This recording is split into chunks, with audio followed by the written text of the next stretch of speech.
Welcome back. Today, we're kicking off our emerging and trending tech series with a really exciting deep dive explainer. We are going to unpack the absolute magic behind Pollar's incredible single machine speed. Now, if you've been following along with the data community lately, you already know this library is completely taking over. Well, by the end of this explainer, you're going to know exactly how it achieves such staggering performance under the hood. It's going to be fun. Here is a quick look at our roadmap for today. We'll start with a welcome back to Polars, then move into unpacking lazy evaluation, exploring the Polars expression system, looking at advanced window functions, tackling streaming larger than RAM data, and finally wrapping up with some best practices and trends. All right, let's jump right into section 1. Welcome back to Polars. Now, you might recall that Polars gets its blazing, off-the-chart speed, primarily because it's built from the ground up on a highly optimized Rust-based engine. It doesn't just sit there using a single core either. It automatically parallelizes your data processing tasks directly across multiple CPU cores, and it does this without you having to write a single line of complex threading code. We laid that foundation earlier, but today we're really going to look at the specific software design choices that make this engine roar. Moving right along to section 2, unpacking lazy evaluation. So instead of acting like a brute force calculator that just crunches numbers as soon as it sees them, Polars operates a lot more like a chess grandmaster. When you use the standard eager execution, like a traditional read function, operations happen immediately. But when you switch over to lazy execution using the scan function, it unlocks a whole new level. Instead of immediately doing the work, Polars quietly builds up a complete query plan in the abstract. It actually waits and only springs into action to execute that plan in the most efficient way possible when you finally tell it to collect the results. Which brings us to a seriously powerful trick up its sleeve, performed by that lazy query planner, called Predicate pushdown. I know, it sounds like some heavy database jargon, but the concept itself is beautifully simple and honestly incredibly effective for real-world data processing. Think back to Explainer 10, when we talked about massive Parquet files using PyArrow. If you want to filter a massive file down to just a specific column value, traditional tools will read the entire file into memory first and then filter it. But Polars, it looks at your lazy query plan, spots your filters early, and pushes those conditions directly down into the file reading process itself. It quite literally skips reading the chunks of data it knows it's going to throw away anyway. The performance gains you get here are just massive. Okay, section 3, the Polars expression system. At the very fundamental heart of Pollar's explicit method chaining style is the expression. A simple snippet of code, like multiplying a price column by 1.1, doesn't just instantly calculate a number. Instead, it represents a reusable, composable recipe for a calculation. You're basically handing the engine a blueprint of the transformation you want.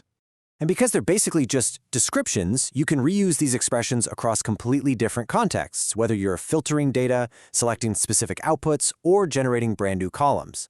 By chaining these expressions together before execution, Polars combines them all into one unified, optimized operation. This actually closely mirrors the vectorized operation concepts we discussed back in Explainer 6 with NumPy, but Polars extends that vectorization to encompass entire, complex sequences of combined operations. It's a total game changer. Next up, section 4, advanced window functions. To really get why this is so cool, let's contrast it with what we already know. In our earlier Pandas explainer, we covered the traditional GroupBy method. GroupBy basically collapses your data. You group it, and you're left with just those single aggregated summary rows. But Polars window functions, they let you calculate those exact same group statistics, like finding a single product sales as a percentage of its entire category total, while retaining every single individual original row intact. It gives you all that rich contextual data without destroying the original shape of your dataset.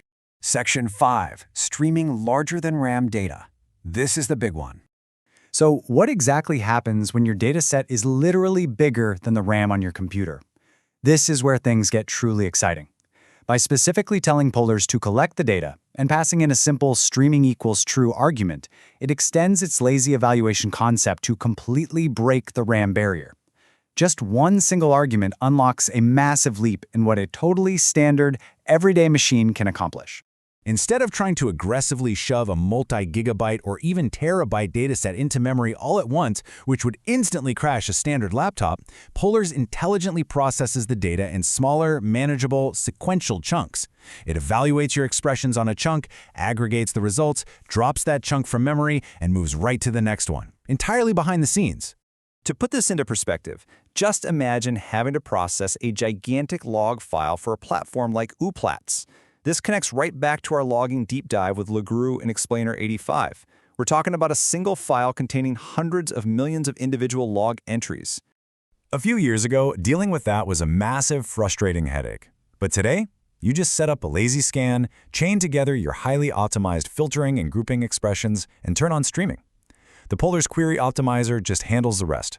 It streams the massive load, applies your logic flawlessly, and hands you the final output without ever maxing out your memory. It feels like magic. Okay, wrapping things up with Section 6, Best Practices and Trends. Let's distill all this down into the absolute core best practices for your day-to-day work. First, always default to lazy evaluation for large files. Scan, don't just read.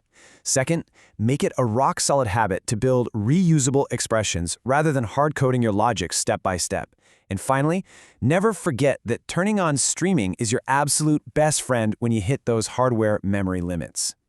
Taking a step back, Polars represents a massive, ongoing paradigm shift in data engineering. We are seeing increasingly powerful single-machine tools effectively handling tasks that previously required incredibly complex, notoriously expensive distributed computing systems. While we're definitely going to cover distributed systems like Ray and future explainers, tools like Polars are proving every day that the single machine is far, far from dead. Which leaves us with a fascinating industry-defining question. Just how much further can we push single machines before we actually need a distributed cluster? The boundaries are expanding literally every day. And that perfectly sets the stage for our very next explainer, where we're going to look at another tool riding this exact same wave, DuckDB. It's a genuinely remarkable in-process analytical database. I mean, if Polars changed how you think about data frames, just wait until you see what DuckDB does to SQL. Make sure you're subscribed so you don't miss it, and I will see you in the next explainer.